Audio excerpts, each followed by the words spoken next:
ఎక్కడికి వెళ్ళినా కాంగ్రెస్కే మద్దతు ఇస్తామని ప్రజలు చెబుతున్నారని తెలిపారు. మైనారిటీ ఓట్ల కోసమే అజారుద్దీన్కు మంత్రి పదవి ఇచ్చారంటున్న వ్యాఖ్యలను ఆయన ఖండించారు. జూబ్లీ ప్రజలు తనను గెలిపిస్తారని ధీమా వ్యక్తం చేస్తున్న నవీన్ యాదవ్తో మా ప్రతినిధి శ్రీనివాస్ ఫేస్ టు ఫేస్. అభ్యర్థి నవీన్ యాదవ్ మనతో ఉన్నారు. ఆయన ఈ రోజు యూసఫ్గూడ్ లో ప్రచారాన్ని కొనసాగిస్తున్నారు. సో ప్రజలు ఏమంటున్నారు, ఓవరాల్ గా విజయ అవకాశాలు ఎలా ఉన్నాయో తెలుసు. అలా చెప్పండి, ఎట్లా నడుస్తుంది ప్రచారం? చాలా బాగుందండి. ప్రజల్లో మంచి స్పందన ఉంది. వాళ్ళు అభివృద్ధి గురించి బాగా ఆలోచన చేస్తూ ఉన్నారు. కాంగ్రెస్ పార్టీ అధికారంలో ఉంది, ప్లస్ స్థానిక నాయకత్వం నవీన్ యాదవ్ ఉన్నాడు కాబట్టి ఒక కుటుంబ సభ్యుడిలా ఉంటాడు. మా ప్రాబ్లమ్ సాల్వ్ చేసే అవకాశాలు మాకు ఎక్కువ ఉంటాయని చెప్పి ఒక మంచి అభిప్రాయంతో ఉన్నారు. మేము ఎక్కడ ప్రచారం పోయినా కాంగ్రెస్ పార్టీకి మద్దతు పలుకుతామని చెప్తా ఉన్నాం. ఓటమి భయంతోనే అజారుద్దీన్కి అడావుడిగా మంత్రి పదవి ఇచ్చారు. మైనార్టీ ముస్లిం ఓట్ల కోసమే ఇప్పటికే ఎంఐఎంతో కూడా చేస్తున్నారు. కాంగ్రెస్ ఓటమి భయం ఉందని చెప్పి బీజేపీ, బీఆర్ఎస్ రెండు పార్టీలు అటువంటిది ఏం లేదు. మైనార్టీస్ ఎప్పటి నుండో కాంగ్రెస్ వైపే ఉంటారు. ఆయనకు అవకాశం ముందే ఎమ్మెల్సీ ఇచ్చినారు, మైనార్టీకి రిప్రజెంటేటివ్ కావాలని ఇప్పుడు ఇచ్చినారు. ఇక దాని వాళ్ళు అట్లా ప్రచారం చేస్తున్నారు. నవీన్ యాదవ్ రౌడీ బిడ్డ అని చెప్పి చేస్తున్న ప్రచారాన్ని ఎట్లా పుట్టుకతో ఏ మనిషి రౌడీ కాడు.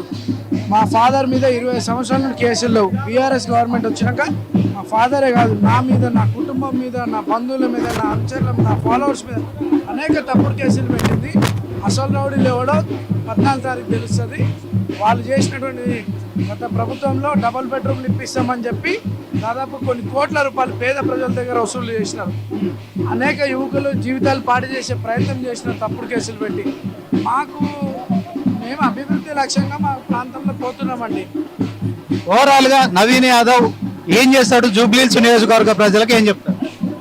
ఇక్కడ ఉన్నటువంటి సమస్యల పైన detailed reports, detail case study చేయించి, ఎంక్వైరీ చేయించి ఆ సమస్యలన్నీ కూడా శాశ్వత పరిష్కారం చేయిస్తూ భవిష్యత్తుకి భవిష్యత్తు తరానికి ఏ ఇబ్బందులు లేకుండా ఈ ప్రాంతంలో అభివృద్ధి కార్యక్రమాలు చేపడతానని చెప్తా ఉన్నాను. జూబ్లీహిల్స్ పేరుకే జూబ్లీహిల్స్, కానీ ఇక్కడ మౌలిక వసతులు కూడా లేవు. చాలా మంది స్లమ్ ఏరియాలో ఇంకా ఇబ్బందులు పడుతున్నారు. మౌలిక సదుపాయాల విషయంలో అని కూడా ఆరోపణలు వస్తున్నాయి. దీని విషయాలు ఏం చెప్తారు? ఇప్పుడు ఈ సమస్యలు బస్తీలలో, గల్లీలలో అనేక సంవత్సరాల నుండి ఉన్నాయి. గతంలో అధిక బడ్జెట్ ఉన్నప్పుడు బీఆర్ఎస్ ఎటువంటి డెవలప్మెంట్ చేయలేదు. కాంగ్రెస్ గత 2 సంవత్సరాల నుండి, గత 3 నెలల నుండి ఈ ప్రాంతంలో అనేక కోట్లాది రూపాయలతో డెవలప్మెంట్ కార్యక్రమాలు చేసింది.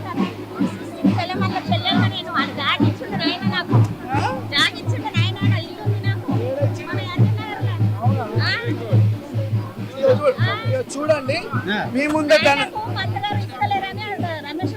నేను అయితే చాలా జాగిచ్చున్నా గెలుస్తాడా నాయన?